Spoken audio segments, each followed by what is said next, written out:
Bienvenidos a un nuevo programa de la cabaña del viejo Cranky, la franquicia del sótano del Honeypot dedicada a repasar el trasfondo de Malifaux.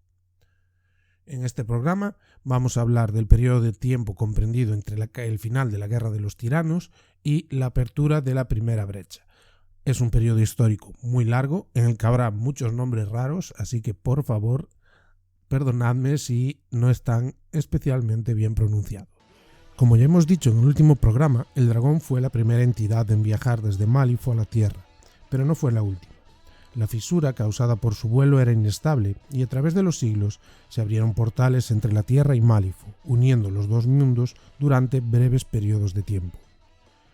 El primero de estos periodos se sitúa 6.000 años antes de Cristo aproximadamente. La mitad del dragón, que había sido transportada entre dimensiones, apareció en la Tierra cerca de Lenda, en la isla de Sicilia. La llegada del tirano provocó un deslizamiento de tierra volcánica masiva que, a su vez, causó un gran tsunami que devastó la costa oriental del Mediterráneo. Debilitado por su viaje a través de las dimensiones y ahora atrapado en un mundo con mucho menos poder mágico que Malifaux, el dragón se sentó en el abrasador núcleo de la montaña para recuperar lentamente su fuerza. En los años siguientes, los habitantes de la cercana Creta se dieron cuenta de que los símbolos e iconos con motivos de serpientes se habían infundido con débiles poderes curativos y comenzaron a utilizarlos para proteger a sus hogares y curar a sus enfermos. 600 años después, más o menos hacia el 5400 a.C., siguiendo rumores y leyendas, una chamán cretense viajó a Sicilia con la esperanza de encontrar la fuente del poder curativo que residía en el Etna, según las creencias de su pueblo. Tuvo éxito al descubrir la forma espectral del tirano, que rápidamente la poseyó y la obligó a hacer su voluntad. Creyendo que había sido elegida por los dioses, la chamana viajó hacia el este, mientras el tirano la dirigía de una tierra a otra, devorando cualquier retazo de poder que pudiera encontrar para recuperar su fuerza. Aunque se mantenía fuerte y joven gracias a la influencia del dragón, el cuerpo de la chamana finalmente falló y se desplomó en un río en lo que un día se convertiría en el Tíbet. El dragón encontró, para su horror, que no podía separarse del cadáver de su huésped, y milenios pasaron lentamente mientras el tirano luchaba indefenso dentro de su jaula de agua y huesos. Ahora vamos a dar un salto espacial y temporal bastante grande y vamos a viajar a Norteamérica en el 500 a.C. Allí, un grupo de nativos americanos se encontraron con un grupo de 6 nativos de Malifaux en lo que hoy sería Ohio mientras cazaban. Los cazadores estaban confundidos por el extraño aspecto de la gente que se encontraron y del extraño idioma que hablaban, pero se apiadaron de ellos y los llevaron a su campamento. Con el tiempo, los nativos de Malifaux aprendieron el idioma de los cazadores y tomaron como cónyuges a mujeres de la tribu, dando a luz a los primeros niños que eran el producto de dos mundos diferentes. Estos hombres y mujeres se hicieron famosos por ser capaces de correr con los lobos o volar con los cuervos, un don que transmitieron a sus hijos y nietos. Los descendientes de aquellos cazadores originales se separaron y tomaron caminos distintos, extendiendo su linaje mágico a través de las diferentes tribus de nativos de América del Norte. La capacidad de cambiar formas y caminar con los animales se debilitó con cada generación posterior, hasta que se convirtieron en mitos y leyendas, si bien en cada generación había un puñado de personas con una conexión más fuerte con su herencia transdimensional. Bastante más tarde, hacia el año 220 después de Cristo, poco después del cambio de milenio, un portal se abrió en lo profundo de la selva amazónica, permitiendo a un pequeño grupo de espíritus de las plantas, conocidos como los Valgeist, vagar curiosos por la tierra. Sin ser molestados, los espíritus de las plantas comenzaron a explorar su nuevo hogar y a comunicarse con los árboles circundantes. Durante los siguientes milenios, el número de tribus indígenas que vivían en la selva tropical se redujo notablemente, ya que los espíritus de los árboles y sus descendientes lucharon contra lo que percibían como intrusos en sus tierras. Con el tiempo, las historias de esta peligrosa vida vegetal acabaron llegando hasta el norte de Europa y el este de Asia, aunque pocos creían realmente las extrañas historias procedentes de una tierra tan incivilizada. El ascenso del dragón, 770 después de Cristo. El monje indio Santaraksita intentó construir un monasterio junto a un río en el Tíbet, pero cada vez que lo intentaba, el río crecía y derribaba el templo. Terrorizados, los trabajadores de la construcción comenzaron a susurrar que había un demonio escondido en el río y se negaron a tener nada que ver con el templo. Temiendo por el bienestar de la población cercana, Santaraksita envió a su compañero monje Padmasambhava para que le ayudara a desterrar al demonio y purificar la obra. Los dos monjes se encontraron con el dragón, saltó de los fragmentos de hueso de la chamán cretense hacia Santaraksita. Padmasambhava se dio cuenta inmediatamente de que Santaraksita había sido poseído por un espíritu mucho más poderoso de lo que podía imaginar. Inclinándose, el monje se acercó al dragón con cautela, dándole el respeto que creía que merecía. Padmasambhava apeló al ego del dragón y después de una larga conversación que se extendió durante 3 días, convenció al tirano de que la sabiduría del budismo tendría más respuestas a su difícil situación que la destrucción desenfrenada.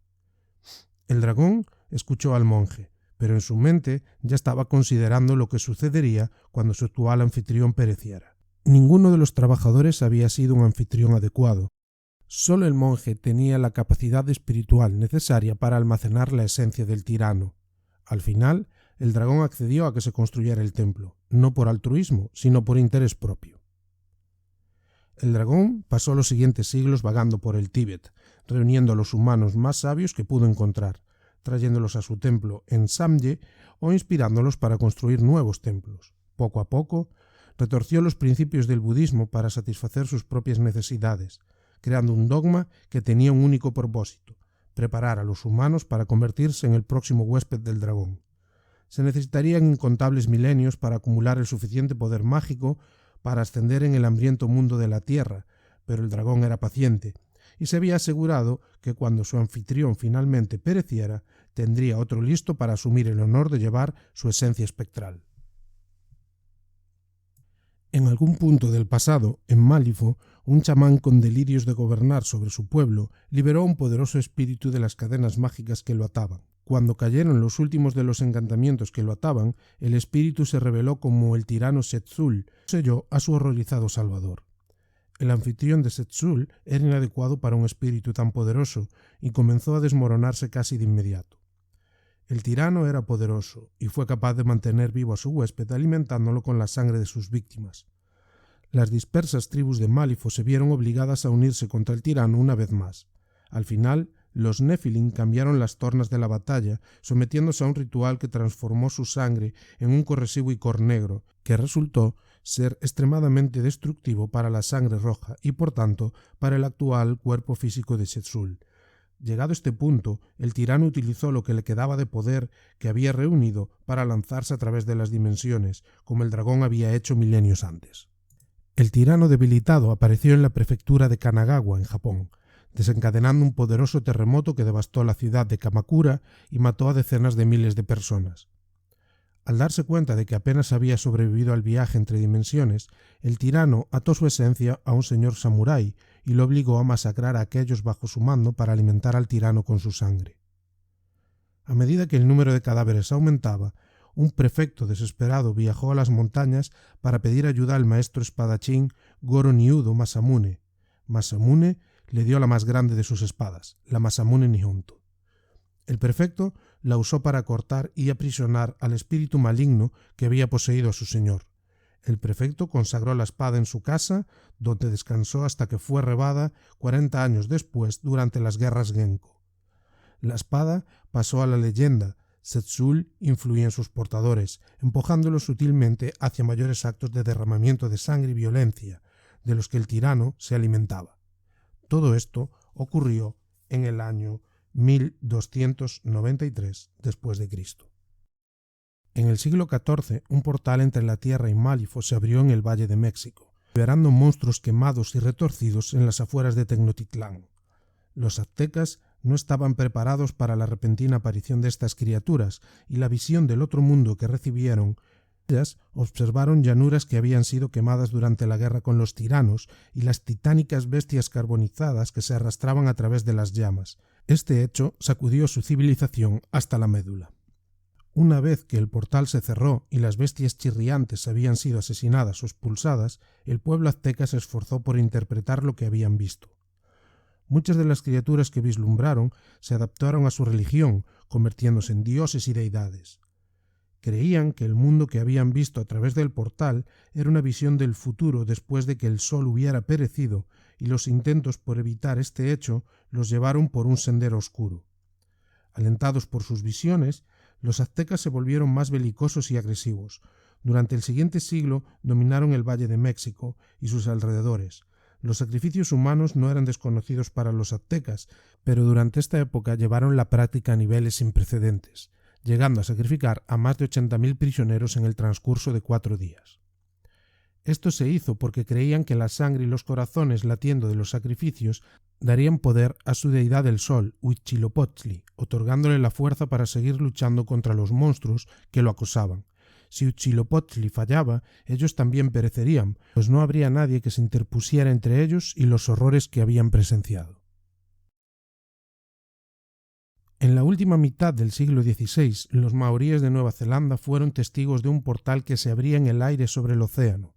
El portal desató un diluvio de agua que se derramó desde el cielo como una cascada, trayendo docenas de extraños peces de Malifaux a la tierra. Desafortunadamente, el gran Oromatangi, la antigua y titánica bestia marina que había luchado al lado de Meridion durante la Guerra Tirana, también fue arrastrado a los océanos de la Tierra por la corriente resultante.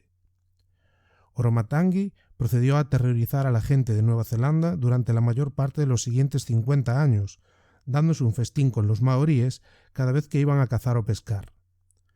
La gran bestia fue finalmente derrotada por los esfuerzos de las hermanas Engatoro, 2 mujeres que se adornaron con veneno y engañaron a Oromatangi para que las devorara.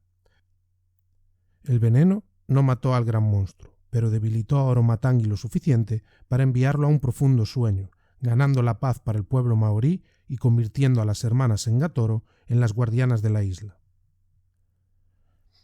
En el siglo XVII, otro portal se abrió en África Oriental, en la nación de Abisinia.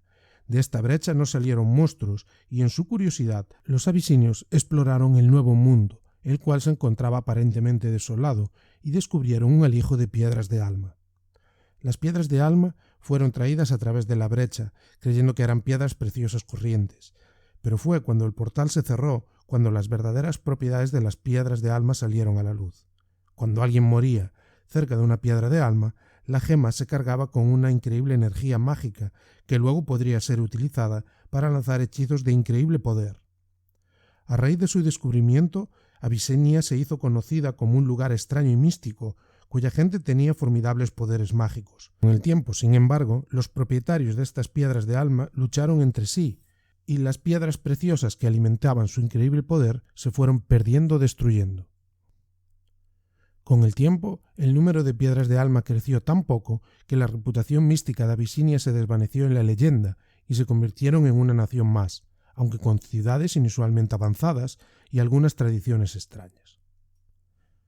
En el año 1780 después de Cristo ocurrió un evento que cambiaría la historia para siempre.